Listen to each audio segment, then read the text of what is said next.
नमस्कार, आप देख रहे हैं हर खबर। मैं हूं आपके साथ शिखा। सभी दर्शकों को सबसे पहले गणतंत्र दिवस की हार्दिक शुभकामनाएं। तो चलिए अब रुख करते हैं खबरों का।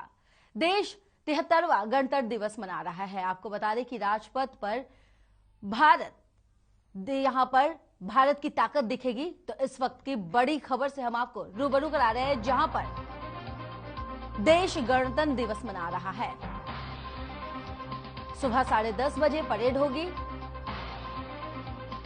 वहीं देश 73वां गणतंत्र दिवस मना रहा है। राजपथ पर दिखेगी भारत की ताकत। तो सुबह से ही लोगों में हर्षोल्लास के साथ गणतंत्र दिवस मनाने की तैयारी शुरू हो गई है और 10:30 बजे तक गणतंत्र दिवस समारोह मनाया जाएगा।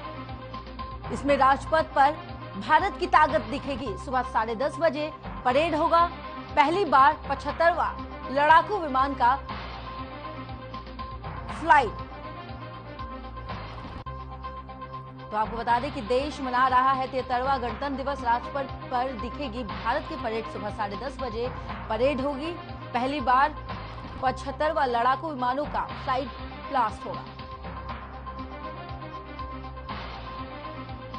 तो देश आज हर्षोल्लास के साथ गणतंत्र दिवस का 73वां गणतंत्र दिवस मना रहा है। 75वां लड़ाकू फ्लाइट ब्लास्ट हो यहां पर उड़ेगी। राजपथ पर भारत की ताकत दिखेगी। सुबह 10:30 बजे परेड होनी है। गणतंत्र दिवस को लेकर तैयारी पूरी हो गई है, जहां राजपथ पर 10:30 बजे परेड की जाएगी। तो आपको बता दें कि देश 73वां गणतंत्र दिवस मना रहा है। सुबह 10:30 बजे परेड होगा। वहीं पहली बार 75वां लड़ाकू विमान फ्लाइट पास्ट।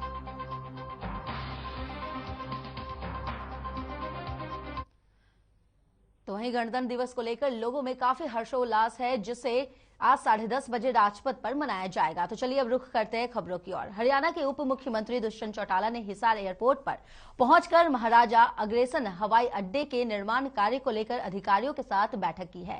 निरीक्षण के लिए उप मुख्यमंत्री दुष्यंत चौटाला खुद रनवे पर उतरे और निर्माण कार्य में आ रही बाधाओं को लेकर संबंधित विभागों को तुरंत समाधान करने के निर्देश दिए हैं। आपको बता दें कि डिप्टी सीएम दुष्यंत चौटाला ने कहा है कि यह एयरपोर्ट हिसार के लोगों के लिए एक वरदान साबित होगा। हमारा टारगेट है कि रनवे को मई 2022 तक पूरा कर ले और अब तक ये कार्य सही टाइम पर चल रहा है।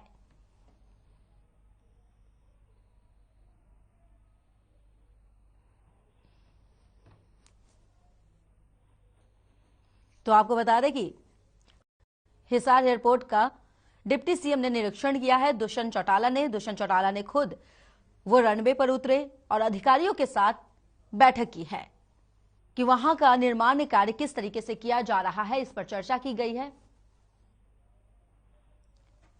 वहीं आपको बता दें कि डिप्टी सीएम ने कहा है कि हमारा टारगेट है कि रनवे को मई 2022 तक पूरा कर ले और अब तक ये कार्य सही टाइम पर चल रहा है। तो हिसार एयरपोर्ट का निरीक्षण किया गया। डिप्टी सीएम के द्वारा यहां निरीक्षण किया गया है। वहां हर एक चीजों का जायजा लिया गया है रनवे पर उतरकर, और वहां पर जो तमाम अधिकारी मौजूद थे उनको दिशा निर्देश दिए गए हैं और निर्माण कार्य को लेकर चर्चा की गई है। उनका मकसद है कि 2022 तक इस रनवे को तैयार कर दिया जाएगा और टाइम जैसा कि अभी वहां पर रनवे की जो तैयारी चल रही है उसे देखते हुए समय तक पूरा भी कर लिया जाएगा। तो आप तस्वीरों में देख सकते हैं कि डिप्टी सीएम हिसार पहुंचे हैं और एयरपोर्ट रनवे का निरीक्षण कर रहे हैं। वहीं बीजेपी के सांसद मनोज तिवारी ने दिल्ली के मुख्यमंत्री, आपको बता दें कि आम आदमी पार्टी के संयोजक अरविंद केजरीवाल के दिल्ली मॉडल की धज्जियां उड़ाते हुए कहा कि दिल्ली मॉडल की जमीनी हकीकत दिल्ली के लोग जानते हैं। अरविंद केजरीवाल 2022 पंजाब विधानसभा चुनाव को देखते हुए झूठे वादे पंजाब के लोगों के साथ कर रहे हैं। इसी पर हमारे पंजाब से ब्यूरो चीफ स्वर्णजीत बावा ने मनोज तिवारी से खास बातचीत की है। हम आपको सुनाते हैं। मनोज तिवारी आज चंडीगढ़ पहुंचे हैं। तिवारी साहब, आपने ये कहा कि दिल्ली मॉडल, इस समय आम आदमी पार्टी पंजाब में दिल्ली मॉडल को भुनाने में लगी है। एक्चुअल में है क्या दिल्ली मॉडल? देखिए, दिल्ली मॉडल जब कहा जाता है तो मुझे बताना पड़ता है कि दिल्ली में जो अरविंद केजरीवाल का दिल्ली मॉडल है वो क्या है। मैं आपको बता रहा हूं कि दिल्ली में इस समय 8,000 बसें गायब होके 3,200 बच गई हैं। दिल्ली में पेंशन नहीं मिलता है, वृद्ध को, विधवा को नहीं पेंशन मिलता है। और दिल्ली में यमुना जी सबसे गंदी है। दिल्ली में पोल्यूशन में दिल्ली का नंबर 1 है, ये आपको ही पता है। दिल्ली कर्ज में लगभग 80,000 करोड़ के कर्ज में आम आदमी पार्टी के आने के बाद डूबी है। दिल्ली में 90% लोगों को बिजली और पानी का डबल, पहले से डबल पैसा देना पड़ रहा है। दिल्ली, यहां कहते हैं नशा मुक्त करेंगे, दिल्ली में गली गली में 4,000 शराब की दुकानें बढ़ा रहे हैं। क्या ये दिल्ली मॉडल पंजाब को स्वीकार होगा? लेकिन दिल्ली मॉडल की ही तर्ज पर पंजाब मॉडल बनाते हैं, 10 वायदे करते हैं और साथ ही कहते हैं महिलाओं को 1,000 रुपया मासिक देंगे और हम आने वाले समय में भ्रष्टाचार मुक्त जो है वो पंजाब 2022 विधानसभा चुनाव जीतने के बाद लेकर के। उनके खुद के मंत्री तो भ्रष्टाचार में लिप्त हैं, आप खुद ही देख रहे हैं। वो कह रहे हैं इनका गिरफ्तारी हो सकता है। तो भाई ईडी से जो सच्चा है वो क्यों डरेगा? पुलिस से जो सच्चा है वो क्यों डरेगा? और 1,000 जो महिलाओं को देने की बात कर रहे हैं, क्या दिल्ली की महिलाओं ने कोई अपराध किया था कि उनको आप 1,000 रुपया दे करके क्यों नहीं पूरे देश में बोलते हैं कि हमने दिया है? मनीष सिसोदिया ने अभी टेक्निकली 10वीं 11वीं और 12वीं बच्चों को, सरकारी स्कूल के बच्चों को आगे लाने के लिए एक प्रोग्राम लॉन्च किया है, उस पर क्या कहें? आप सैंपल दे करके स्कूलों का चाहे जो तस्वीर दिखा दो, सच्चाई यह है कि दिल्ली के 1,002 स्कूल ऐसे हैं कि कभी भी गिर सकते हैं। उनके अंदर जाने से आप डर जाएंगे। और सबसे बड़ी बात है कि 9वीं क्लास में बच्चे क्यों हजारों हजार बच्चे फेल हो रहे हैं, इसका समीक्षा कर। 27 तारीख को राहुल गांधी 117 अपने कैंडिडेट के साथ हरमंदिर साहब में जा रहे हैं, माथा टेक रहे हैं, कैसे? देखिए, राहुल गांधी जी को अब पंजाब स्वीकार करने वाला नहीं है। आम आदमी पार्टी से प्रत्याशी लखबीर सिंह राय फतेहागढ़ साहिब विधानसभा से चुनाव लड़ रहे हैं। आज उनके द्वारा एक गांव में चुनाव प्रचार प्रसार किया जा रहा था। इसे लेकर हमारे पंजाब से ब्यूरो चीफ स्वर्णजीत बावा ने लखबीर सिंह राय से खास बातचीत की है, हम आपको सुनाते हैं।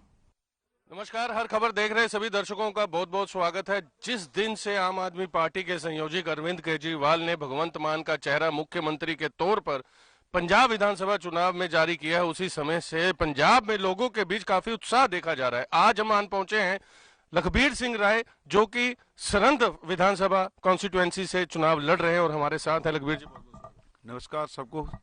आप इस समय डोर टू डोर कर रहे हैं, गांव गांव घूम रहे हैं, कैसा उत्साह है लोगों को?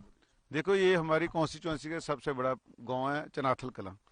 वहाँ आपने देखा कि लोगों का इतना उत्साह है कि जो लोग मिल रहे हैं वो पहले की मन बना चुके हैं, इस बार हम चेंज करेंगे और झाड़ू की गवर्नमेंट बनाएंगे। जिस दिन से आम आदमी पार्टी ने भगवंत मान का नाम जारी किया है, उस समय से लोगों के बीच में, आप अपनी कॉन्स्टिट्यूएंसी में क्या लोगों के बीच में बदलाव देख रहे हैं कि कितना उत्साह देख रहे हैं? देखो, आपके पास सबूत है। ये जो है हमारे किसान यूनियन में बड़ी इन्होंने की, ये आज भगवंत सिंह मान करके ही आगे आ रहे हैं। नौजवानों में बड़ा जोश है, डबल पार्टी को हुलारा मिला है। जब से भगवंत सिंह मान का अनाउंस हुआ है तो लोगों में उत्साह जैसा माहौल है। कल नवजोत सिंह सिद्धू ने प्रेस कॉन्फ्रेंस की, अरविंद केजरीवाल पर आरोप लगाया कि ये जो नंबर जारी किया, भगवंत मान का नाम लिया, ये 4 दिन में मुमकिन ही नहीं है, ये प्रोपोगेंडा चलाया गया। देखो, नवजोत सिंह सिद्धू का अब कोई स्टैंड तो रहा नहीं। पहले वो हमने जो एक हमारी बहनें हैं, माताएं, उनके लिए 1,000 रुपये वाला जो पार्टी ने एक गारंटी दी थी, उसको भी वो नकारते थे। वो बोलते थे कि ये तो एक लॉलीपॉप है। अब बोलते हैं कि 2,000 देंगे। तो नवजोत सिद्धू को कोई सीरियस नहीं अब ले रहा पंजाब में। अगर नागरा जी की, कुलजीत सिंह नागरा की मैं बात करूं तो वो बार बार समय समय पर कहते रहे हैं कि सरंद कॉन्स्टिट्यूएंसी में लगातार मैं जीतता आया हूं और विकास का कोई ऐसे कार्य नहीं बचा है जो करने वाला हो, पीक पर है, तो क्या कहना चाहिए? सर, जो विकास हुआ, मैंने पहले बोला कि टाइलें लगा के थोड़ी बहुत ही वो विकास नहीं होता। विकास वो होता है जो सेहत सहूलतें दी जाएं, स्कूलिंग अच्छी दी जाए। ठीक है, हमारे फतेहगढ़ साहब जो है हेडक्वार्टर है हमारा डिस्ट्रिक्ट का हॉस्पिटल, वहाँ आईसीयू बाड़ी नहीं है। 80% के केस रेफर किए जाते हैं, कोई पटियाले को, कोई चंडीगढ़ को। रास्ते में कितनी हमारी जाने गई हैं, उसका जिम्मेवार कौन है? कुलजीत सिंह नागरा से ये तो पूछो ना कि जो सहूलतें नहीं दे सके तो और डेवलपमेंट की क्या बात करते हो। और बीजेपी ने भी अपना कैंडिडेट जो है अनाउंस कर दिया है। पहले श्रोमणी अकाली दल और बीजेपी मिलकर के चुनाव लड़ती थी और कैंडिडेट इस बार जो बीजेपी ने अनाउंस किया पहले श्रोमणी अकाली दल में रहे हैं, तो कैसा देखते हैं राय साहब इसको? देखो, लोगों में तो एक ही बात है इस बार की हमने आम आदमी पार्टी लेके आना है। भगवंत सिंह मान को सीएम तौर के देख रहे हैं। अरविंद केजरीवाल एक विजनरी सीएम है दिल्ली का। सो लोगों का ये मन बन चुका है कि इस बार तो झाड़ू चलेगा। किसान की आपने बात की, किसान भी इस बार, जैसे कि पिछली बार भी हमने साक्षात्कार में आपसे पूछा था, तो क्या लगता नहीं है कि बलबीर सिंह राजेवाला जो सरहद में या यूं कहें गुरनाम सिंह चढ़ूनी जिस प्रत्याशी को उतारे हैं वो आपको फर्क डालने वाले? देखो, मैं पहले बता चुका हूँ कि ये गांव सबसे बड़ा गांव है। जो नौजवानों ने यहाँ किसान यूनियन में सबसे बड़ा योगदान दिया था वो ये खड़े हैं। इनको पता है कि अगर हमारी वोट बांटी जाती है तो सीधा बीजेपी को फायदा होगा, कांग्रेस को, अकाली दल को। सो लोग समझ चुके हैं।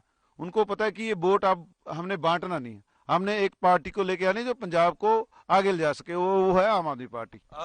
तो अब ये देखना होगा कि कुलजीत सिंह नागरा एक तरफ है और दूसरी तरफ लखबीर सिंह राय हैं और तीसरी तरफ बीजेपी के प्रत्याशी हैं और अकाली दल भी अपना चुनाव प्रचार प्रसार में जुटा है और चौथी पांचवी तरफ गुरनाम सिंह चढ़ूनी भी फतेहगढ़ साहिब को अपनी सीट ही मान रहे हैं। बहरहाल हमारी नजर इस पर बनी हुई है। हर खबर पर पल पल की अपडेट आप तक लाते रहेंगे। देखते रहें हर खबर। कैमरा पर्सन हरदीप के साथ मैं स्वर्ण सरंद।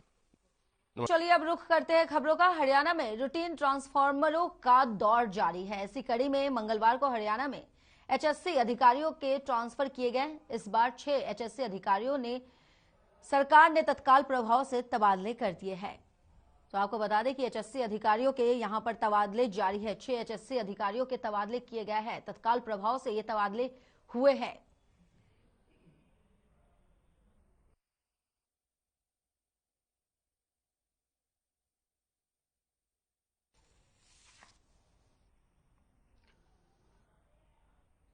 वहीं गुरुग्राम में गणतंत्र दिवस के अवसर पर आयोजित किए जा रहे जिला स्तरीय समारोह में इस बार हरियाणा के परिवहन मंत्री मूलचंद शर्मा राष्ट्रीय ध्वज फहराएंगे। आपको बता दें कि पहले इस समारोह में बिजली मंत्री रणजीत सिंह को आना था, लेकिन कोरोना संक्रमित होने के चलते उनका दौरा कार्यक्रम रद्द हो गया है। अब इस समारोह में परिवहन मंत्री मूलचंद शर्मा राष्ट्रीय ध्वज फहराएंगे। उपायुक्त डॉक्टर यश गर्ग की माने तो कोरोना संक्रमित के चलते इस बार ऑनलाइन माध्यम से ही लोग घर पे बैठकर ही जिला स्तरीय से कार्यक्रम को देखेंगे। आपको बता दें कि यूट्यूब पर भी इस कार्यक्रम को देख सकते हैं। वहीं इस बार गणतंत्र दिवस समारोह महामारी अलर्ट सुरक्षित हरियाणा के तहत निर्धारित गाइडलाइंस के अनुसार आयोजित किया जाएगा।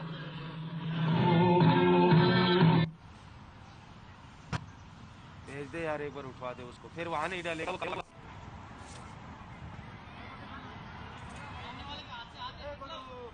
जी देखिए, जो 26 जनवरी है हमारा राष्ट्रीय पर्व। जी देखिए, जो 26 जनवरी है हमारा राष्ट्रीय पर्व है और इसको भी पूरे गौरवपूर्ण तरीके से जो हमारा स्थानीय ताऊ देवी लाल स्टेडियम है वहाँ मनाया जाएगा। हालांकि कोविड को देखते हुए सरकार के कुछ दिशा निर्देश आए हैं, तो परेड भी थोड़ी छोटी रहेगी, कल्चरल आइटम्स का समय भी कम रहेगा।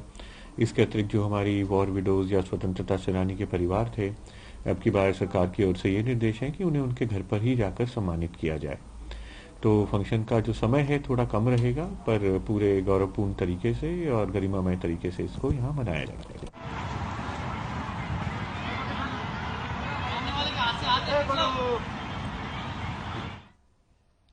वहीं अगली खबर कुरुक्षेत्र से है, जहां देश के युवा तिरंगे को सलामी देंगे। इसी के साथ हरियाणा के शिक्षा मंत्री कंवरपाल गुर्जर गणतंत्र दिवस पर ध्वजारोहण करेंगे। आपको ये भी बता दें कि प्रशासन ने गणतंत्र दिवस की तैयारियों को पूरी कर ली है।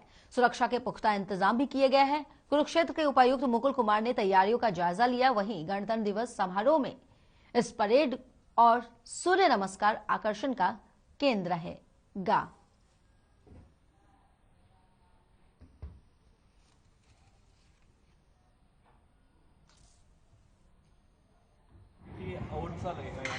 जनवरी को गणतंत्र दिवस मनाया जाएगा। इस बार ये चेंज किया गया, जो पुलिस लाइन में हमने फंक्शन पहले वहाँ पे किया करने का सोच रहे थे, बारिश की वजह से उस वेन्यू को शिफ्ट कर दिया है नई राज मंडी में। तो जैसा कि आप देख रहे हैं, सारी तैयारियां लगभग पूरी हो चुकी हैं और पुनः एक बार इसका निरीक्षण किया जाएगा शाम को, और कल हम एक बहुत ही भव्यतापूर्ण इस उत्सव को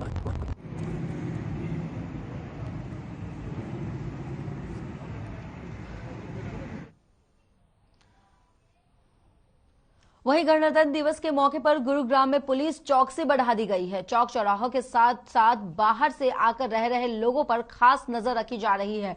होटल और किराए पर रह रहे लोगों के संघन अभियान चलाकर आईडी प्रूफ चेक किए जा रहे हैं। आईएमटी मानेसर सेक्टर 7 के थाना प्रभारी नरेश कुमार ने सुरक्षा को लेकर क्या कहा है, आप भी जरा सुनिए। इसके ऊपर हमने जगह जगह नाके लगाए हुए, गणतंत्र दिवस के ऊपर हमने जगह जगह नाके लगाए हुए, और जो झुग्गी जो संदिग्ध जगह हैं, इस प्रकार की झुग्गी झोपड़ी हैं, कोई किराएदार हैं, उनकी आईडी प्रूफ हम चेक कर रहे हैं। बस स्टैंड वगैरह पे हमने सिविल पार्चात में और पुलिस कर्मचारी लगाए हैं। गणतंत्र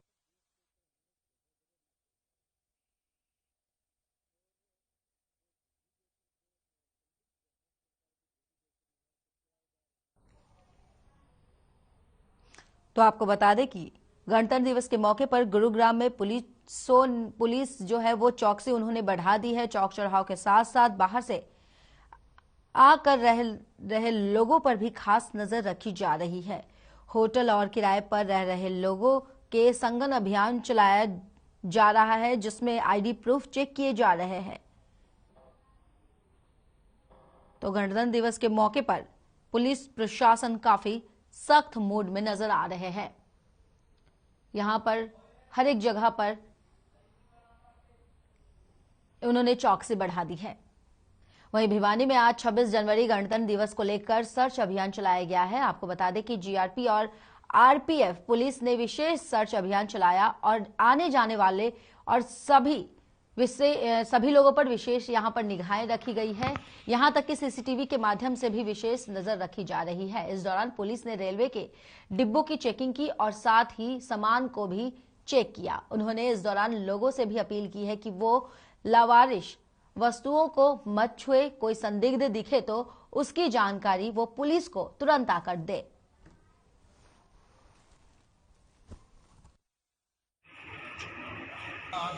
छब्बीस जनवरी गणतंत्र दिवस के संबंध में हरियाणा सरकार और भारत सरकार के आदेश अनुसार विशेष चेकिंग अभियान चलाया जा रहा है, ताकि इस पर्व पर किसी प्रकार की कोई अप्रिय घटना ना घट सके, जिसको मद्देनजर रखते हुए आने जाने वाली रेलगाड़ियों में, रेलवे स्टेशनों पर विशेष नज़र रखे हुए हैं।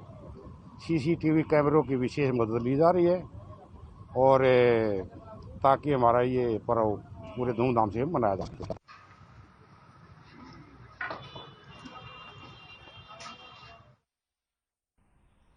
वहीं भिवानी में मतदाता दिवस बड़ी धूमधाम से मनाया गया। इस मौके पर उपायुक्त आरएस ढिल्लों ने कार्यक्रम की अध्यक्षता की है।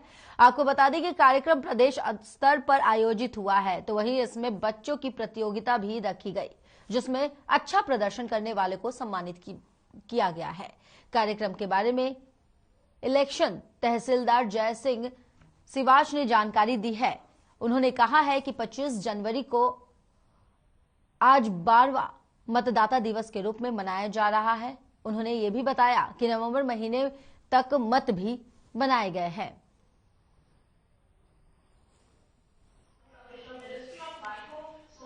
आज 25 जनवरी को हमने हमारा 12वां राष्ट्रीय मतदाता दिवस के रूप में हमने आज मनाया है, जिसकी अध्यक्षता माननीय उपायुक्त एवं जिला निर्वाचन अधिकारी श्री आरएस ढिल्लों जी आईएएस ने की। सभी ईआरओ साहिबान, हमारे स्टाफ मेंबर सभी मौजूद रहे इस कार्यक्रम में, जो कि वर्चुअल प्रोग्राम था, पंचकुला से लाइव था, जिसके मुख्य अतिथि चीफ सेक्रेटरी श्री संजीव कौशल जी थे। और हमने यहाँ जिला स्तर पे जो नए हमारे वोटर थे उनको माननीय उपायुक्त एवं जिला निर्वाचन अधिकारी श्री आरएस ढिल्लों आईएएस के द्वारा वितरित किए गई, और जिन्होंने रिवीजन के दौरान जिन बीएलओज ने अच्छा काम किया था उनको सर्टिफिकेट देके उनको उत्साहित किया गया माननीय उपायुक्त महोदय के द्वारा।